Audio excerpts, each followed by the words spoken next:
What are you talking about? You the Renaissance Fair. Appropriate? Renaissance How Fair. mind-boggling. The Jew's not appropriate. Samantha. Not appropriate. Samantha, you know what Kojons are? She's almost afraid to Kojons. ask. What is it, man? Cajones. Oh, cojones. Cojones. Yes, cojones. All right, ready? Let's call up Robert Mazur, see if he answers. Hold on. Yes. All right. A man with big cojones. Yes, the author of The Infiltrator, My Secret Life Inside the Dirty Banks Behind Pablo Escobar's Medellin Cartel. Get it on Amazon. Let's see if he answers his phone. If he doesn't, we'll call the other number. I know, it's like... Hello, Bob Mazur speaking. Hey, how you doing, Bob? We're calling from the Powwow Show. What's up, man? Hey, everything's fine here. How about you? We're anxious to talk to you about your book. Good, great. Yeah, The Infiltrator, man. Man, I just heard about the book, and I forgot what radio show I was listening to that you were talking about it. And instantly like, I gotta read this. You know, just good. My Secret Life Inside the Dirty Banks Behind Pablo Escobar's Medellin. Can you tell us about the book? Sure. You know, I was a federal agent for 27 years, and for probably 20 of those, I worked on nothing but international money laundering and drug trafficking cases. And probably 10 years into that experience, we came to the conclusion, the group that I was working with, that we really needed, in order to effectively identify the command and control within the cartel and the people at the highest levels, not just on the drug side, but on the money side. We need to get somebody inside the organization, a long-term undercover operation. So I volunteered to be a long-term undercover agent. I went through training for that, wow, and I had the opportunity to be mentored by some of the best undercover agents that previously worked, including Joe Pistone of FBI, who the book and movie Donnie Brasco. Donnie Brasco, exactly. That's what I was thinking. I was like, wow, he's a real life Donnie Brasco. I mean, yeah. just, you know what? The part that just instantly like, wow. I mean, volunteered to go into this. Yeah, I've never heard of something like this. That's amazing. Well, dude, sign me up. I want to do it. Our show, we talk a lot about comics and stuff like that. You're like a real superhero guy. That you volunteer.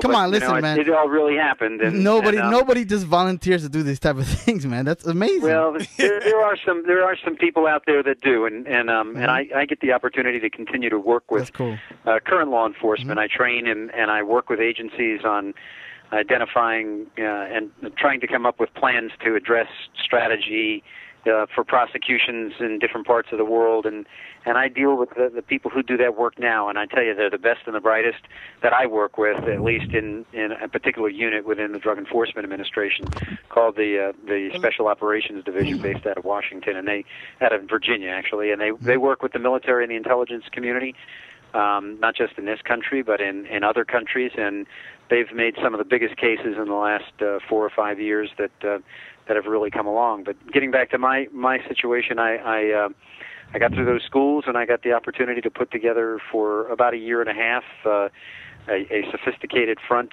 I think one of the more sophisticated fronts used in long-term undercover, and I emerged with a totally new, verifiable identity.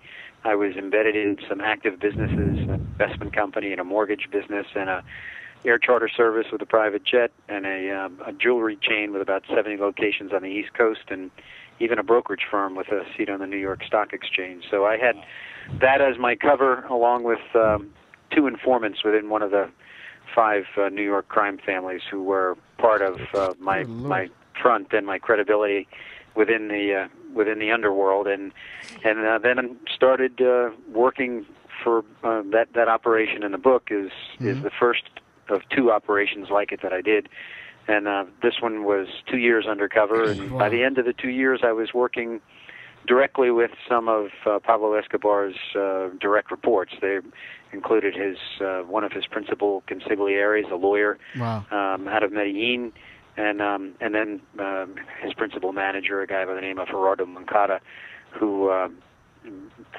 just to handle on his money in the U.S.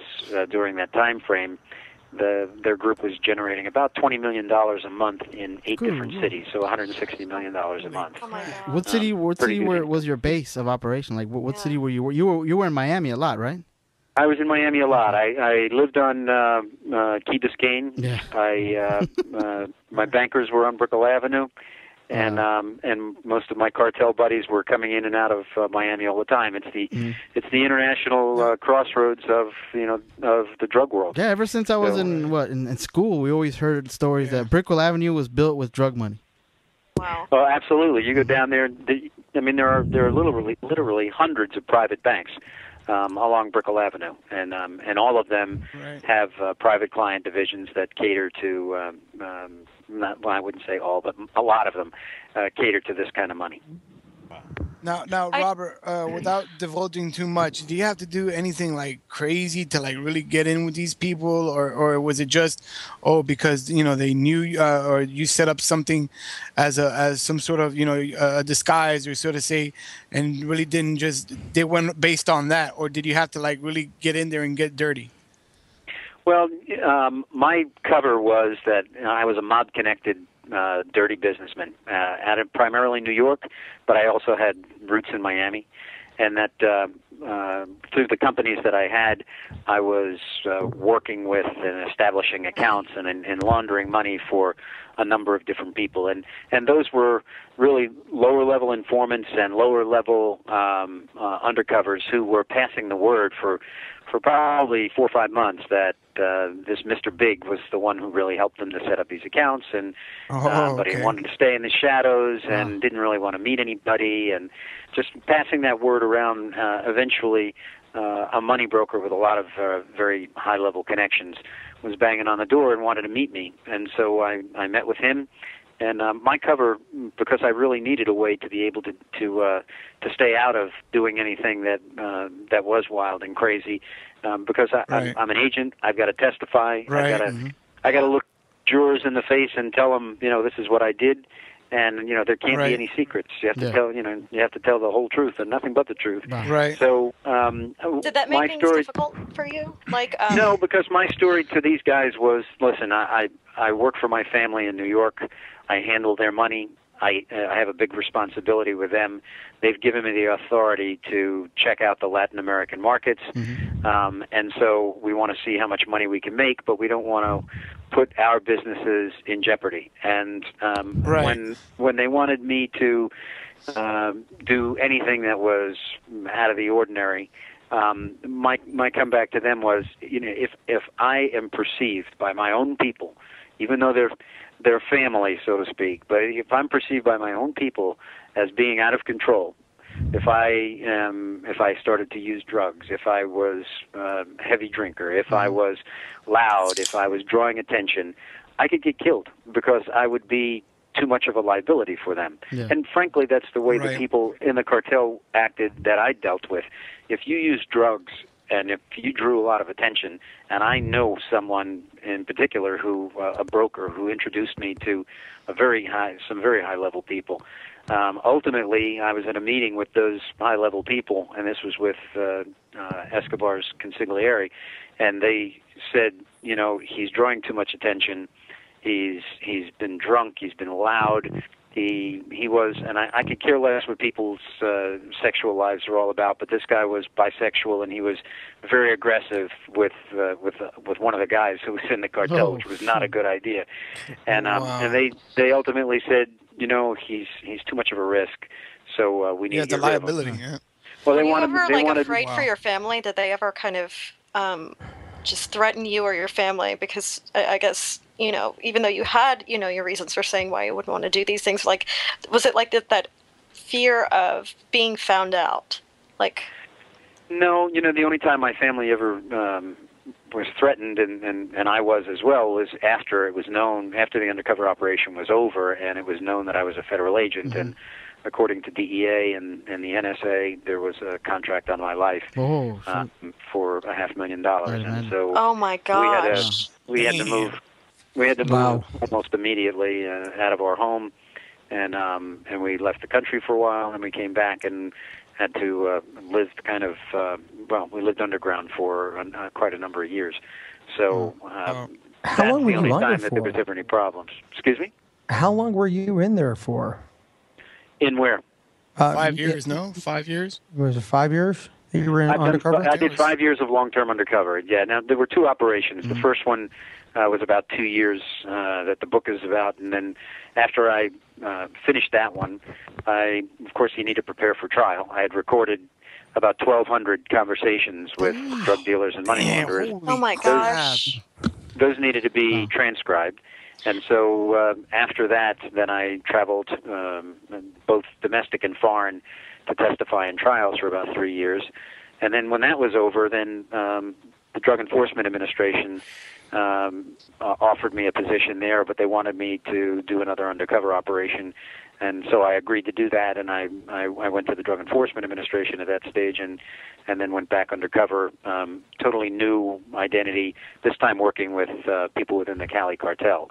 And my base of operation was Panama. Well, okay, we're talking to Robert Mazur, author of The Infiltrator, My Secret Life, Inside the Dirty Banks Behind Pablo Escobar's Medellin Cartel.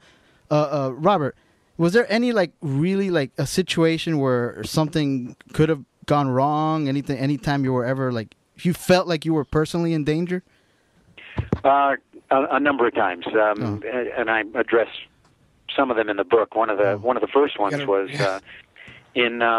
I was in the lobby of the Helmsley Palace with a drug dealer. His bodyguard was outside packing heat, and we were waiting for another undercover agent to arrive. And as we were in the lobby, and I was talking to him, and I heard my name, somebody bellow my name out, Bob, and I looked up, because my name undercover was Bob Masella, and my real name is Bob Mazur. So as I looked up, I had done one kind of a mid-term, medium-range undercover operation, and that one I was under only for 6 months, and it was with a domestic drug organization out of San Francisco. It was a big Thai marijuana and Colombian marijuana importation group. And my job was to get close to the money launderers, who was a lawyer and an accountant, and I did. And based on my undercover work, we prosecuted them, and they decided to cooperate. And the accountant, his name is Charlie, the accountant cooperated. And we spoke on his behalf at sentencing. He got 5 years, and so now I'm in the Helmsley Palace, and I look up, and it's Charlie. He was out of jail. Oh my God. And he was walking real fast toward me. Oh my gosh! So I turned to the. It's a movie, dude. It's a movie. Yeah, it really is. Straight out of a movie.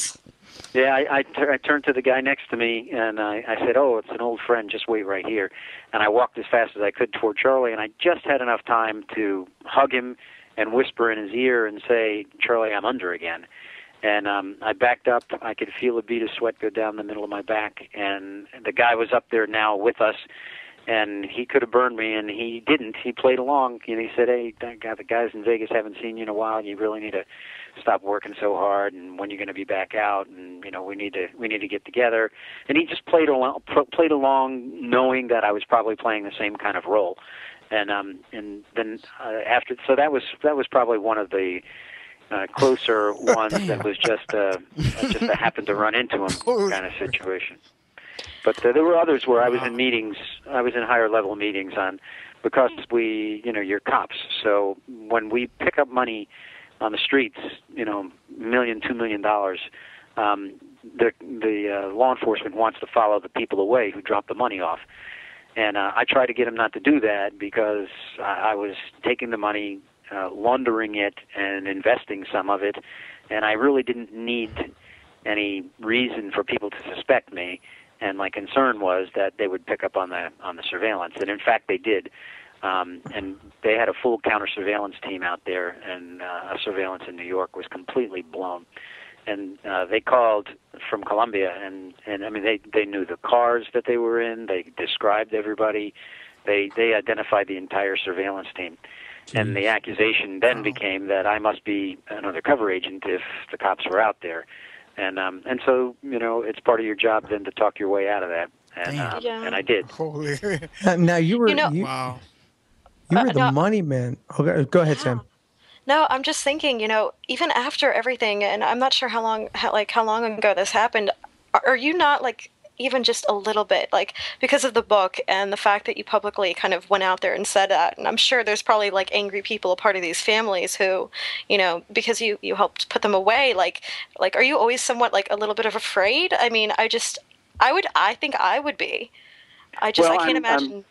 I'm conscious of a potential risk that's there, and take certain precautions to try to manage that risk. But I mean, I really only had one of two choices. It's a black or white issue. There's no gray. I'm either going to write the book and I'm going to try to share this story with the public, or it's going to die with me. And I really didn't want it to just die with me. I wanted it to. I was hoping. My hope is that the book will inspire some people to to become informed about the power and the corrupting power of these cartels. They are. That's what I was wondering. Is all these Mexican cartels that we hear about now, are they following the formula that Colombians did or something, or is it worse?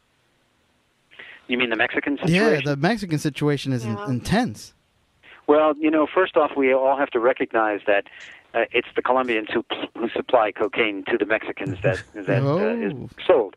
So, I mean, the Mexicans certainly produce their own methamphetamine and heroin and marijuana. But when it comes to the issue of cocaine, it's the Colombian cartels that are sending the semi-submersible submarines with 15,000 pounds at a time to various locations throughout Central America to fuel that. And the Colombian cartels are as strong as ever. They are working hand in hand with the Mexican cartels. Wow. They just changed their mode of operation because there's now extradition from Colombia to the United States. They tried to distance themselves from prosecution by dealing as much as they could by wholesaling this to the Mexican cartels and let them do the dirty work. Wow. And those Mexican cartels, they are as vicious as the Colombian cartels were when I was working undercover. Let's not forget that Pablo Escobar's viciousness was so great that at times the decisions he made even are pale, and they are even greater than some of the stuff that's being done in Mexico. I mean, he was concerned about a particular presidential candidate being elected in Colombia because he thought that the guy would come after him, and so he thought he was on a commercial flight, and he blew up the commercial flight, killing more than 100 innocent citizens who were flying on that commercial flight. So oh my gosh! He did as much in destruction and the cartels back then in Colombia. They seem to professionalize. They've professionalized their operations some, but they're still very, very powerful. And now they're working not just with a combination of Colombian and Mexican cartels, but some cases that have been prosecuted in the last few years clearly show that they are working hand in hand with Hezbollah and Al Qaeda in the distribution of cocaine, not just in Europe, but even in Mexico. There's a case that came out just a few months ago. The last name is Jouma, Joumaa.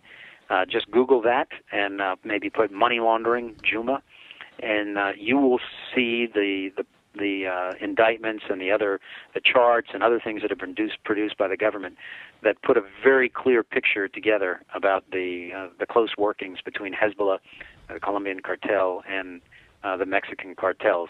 They're all working together. Of course, Hezbollah is looking for a revenue stream to finance terrorism. Well, I'm glad they're such great. It's like the Legion of Doom. Yeah, they're such great friends. Yeah, they have a secret headquarters over there under the water somewhere. Yeah, it's under the water and it comes out. We can find Robert Mazur's book, theinfiltrator.com, right? The-infiltrator.com. Man, this is going to be a movie, right? Robert. Please tell me this is going to be a movie. I sold the movie rights about a month ago to a group.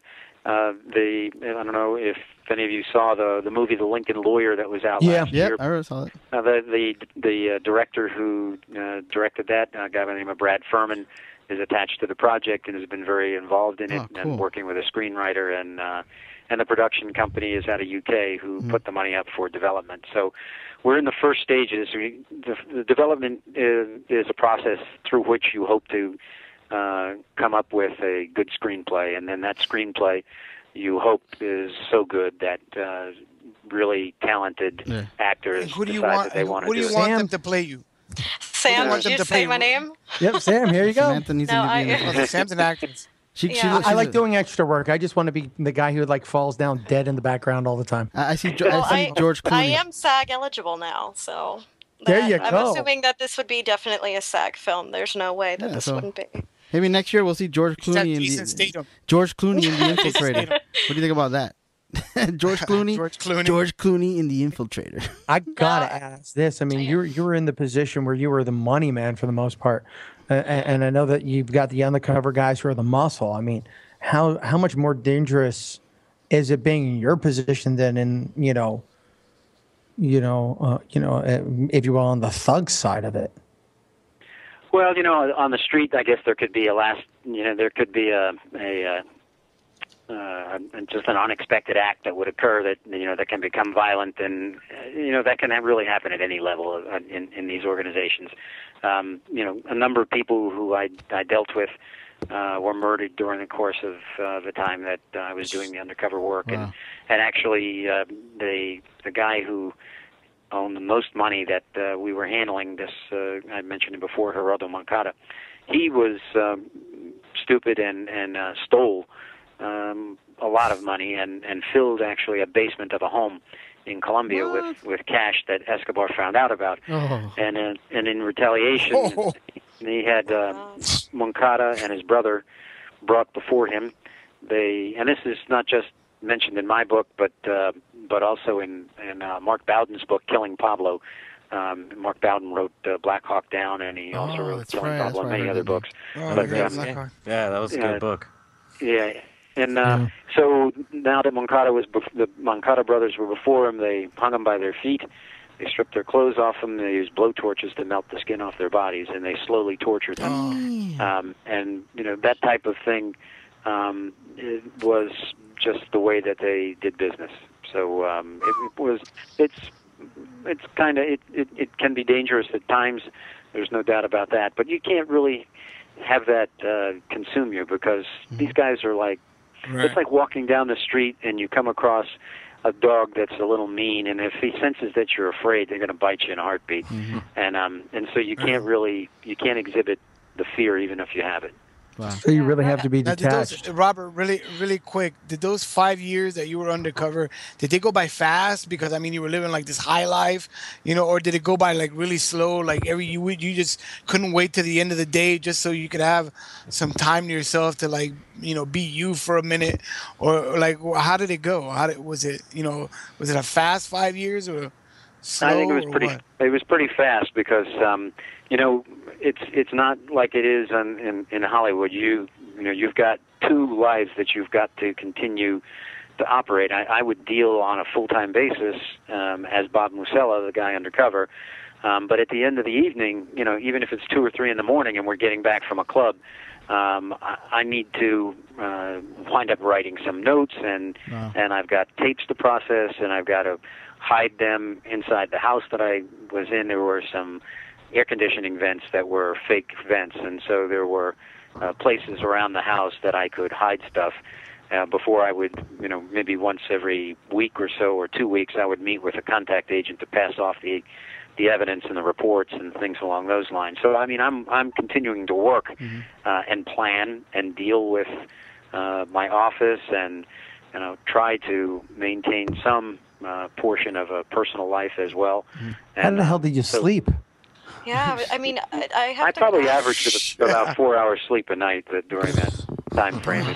It was a pretty intense time. For 5 years. Did you ever happen to be witness, say, one of the people being, I guess, killed or I was going to ask the same question. Yeah, read the book, Sam. Read the book. I know. I so want to read this book, but I'd so want you to sign it. Yeah. Are you going to be doing book signings anytime soon? Yeah. Well, I you guys can contact me by email, and I can give you an address you can send books to. Oh, definitely. And, I'll sign them, and then I'll get them from where you send them to, and then I'll get them mailed back to you. Awesome, but, dude. Yeah. No, as far as as far as personally watching anybody get tortured or killed, no, that didn't happen in front of me. I mean, the people that I dealt with were, they had the minds of Bill Gates. They were spoke 4 languages. They were college educated, attorneys, doctors, corporate exec types.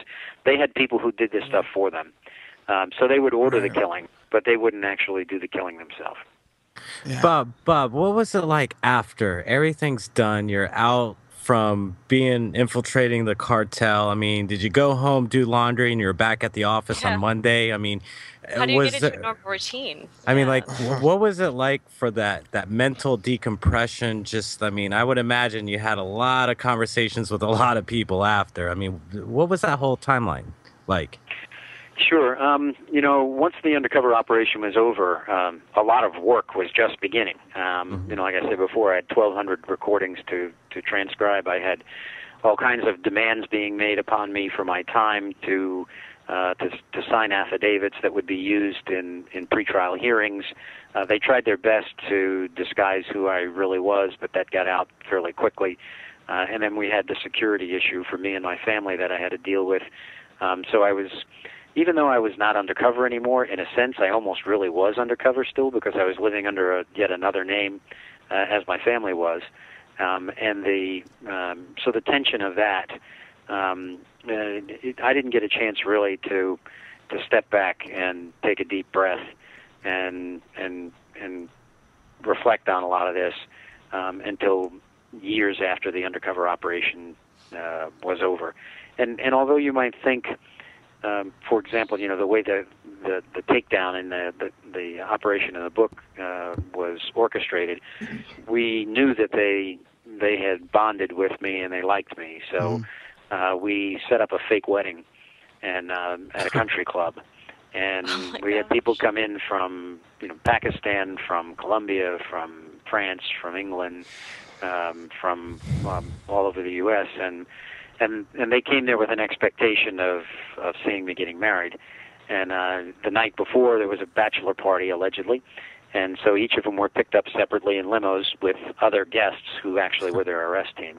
Damn, and so they took these people to... That's so gangster. I'm not going to a wedding again. They took these people to a high-rise. They were supposed to get off like at the top, and it went up maybe 3 floors. To a section of the parking garage, and as they walked out, they were taken down and then whisked away before the next limo could show up, and so there was a lot of disbelief amongst some of the people who were arrested. One of the guys. That's a one of the guys was laughing. One of the guys just started laughing, and they couldn't understand. The arrest team couldn't understand why he was laughing. And I'd be pissed. I mean, here I am thinking I'm going to see strippers, and here I am seeing, handcuffs in all the wrong ways. Well, this guy was laughing because he said to them, I've been to bachelor parties like this before, where the women dress up like cops. Where are they? And he said, "No, man, you're under arrest."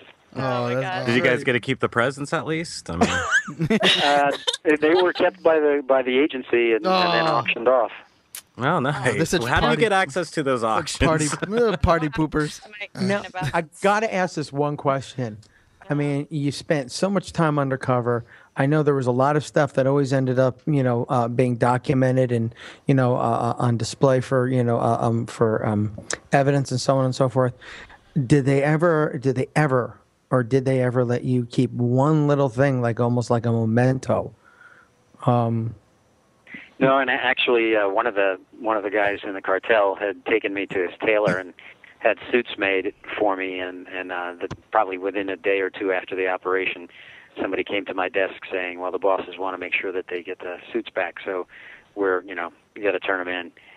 No, I didn't get to keep. I didn't get to keep anything. I think the only thing I did keep was a sign that was on the door of the one of the undercover locations, Financial Consulting Incorporated.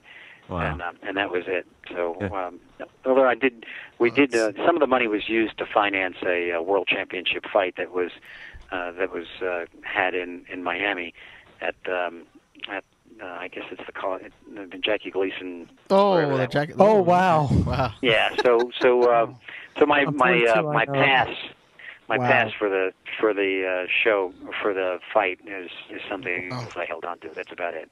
Oh, that's Wow, great. no business cards of your alias. I would love to have one of those. Requisition any pins? Well, actually, there were wedding invitations, and so some of those are still around. And that's cool. And some of the that's still. Put those on eBay. Robert, before we leave you, because Robert's got to go. Before we leave you, we want to know this is aside from your book, The Infiltrator, which we can get on Amazon, right? It's available on Amazon. Yeah. And the-infiltrator.com. Before we go, the-infiltrator.com. Yeah. Before we go, we're a big geeky show. What's your favorite sci-fi movie? You know what? I don't watch a whole lot of that stuff. He's busy. I can't help he's you. busy doing things that are making a difference in the world. He's I like, know. Well, no. We gotta. I tell you, I run an investigative agency that employs 10 former federal agents. Yeah. And I've got a client base that's not just domestic but international as well. And then I'm promoting the book and working on the movie, and probably in the not too distant future going to start on a second book. So okay. Is there any way to fit any spaceships in the Infiltrator movie? No, the only incorporation will be the Spanish, Cuban, Puerto Rican female who's going to yell at her agent if he does give her. You have to have someone walk on the set with someone with a T-shirt that says "hand shot" first. Oh, that's awesome. Hey, thank you so much. Samantha's a good-looking girl. You might use her there, Robert. Yeah, She's if you do any shooting. If you do any shooting down here in Florida or Orlando or South Florida, let us know. I mean, we'd love to be I'll volunteer just as an extra, just for the fun of it. Yeah, Kevin plays a perfect Jew. I'm surprised Billy Corbin didn't try to contact Robert, because Billy Corbin does all the he did Cocaine Cowboys and he did all these movies, these documentaries. I was down in Miami and worked with Michael Mann on the Michael Mann. Miami Vice movie. Wow. Yeah, that's right. That's actually how the book was written. I was contacted out of the blue by Universal Studios, and Michael Mann was interested in my being a technical consultant for him and Jamie Foxx and Colin Farrell and Gung Lee, and so I went down to Miami for a while and I worked with them on the movie. And at the end of the process, Michael Mann said, "Well, I'd like to do a movie about your life, but you need to do a book." So he inspired me to write the book. And, inspired by Michael. And that's really how I saw that on your website. That's cool, man. All right. So, thanks a lot, Robert, for hanging out with us and telling us your story. Much. This is one of the coolest stories we ever. Oh man, this is just. Thank you for everything you do. I was watching the movie while he was talking. I think tonight was honestly like the best radio show we've ever done. Oh cool. Yeah. Robert, my mind is completely blown by everything you've just said. It's just amazing. Awesome. I can't believe you were able Super to Patriot. And it's real. Yeah. It's like real stuff. Yeah, Super Patriot for real. Captain America, right? Yeah, here. The Infiltrator. My secret life inside the dirty banks behind Pablo Escobar's Medellin cartel. You could get it on Amazon.com or just go to thepowwowshow.com. I'm putting a link up there to get your book. Money clean. Yeah. So thanks a lot, Robert. Thanks for coming out with us. Okay. Thanks for being on the Powwow. Okay, bye. Wow, man. What a now that's a story right there. Wow. All right, let's start doing the comic book. We got to be the first ones on it. Let's go. Oh, The thing about it is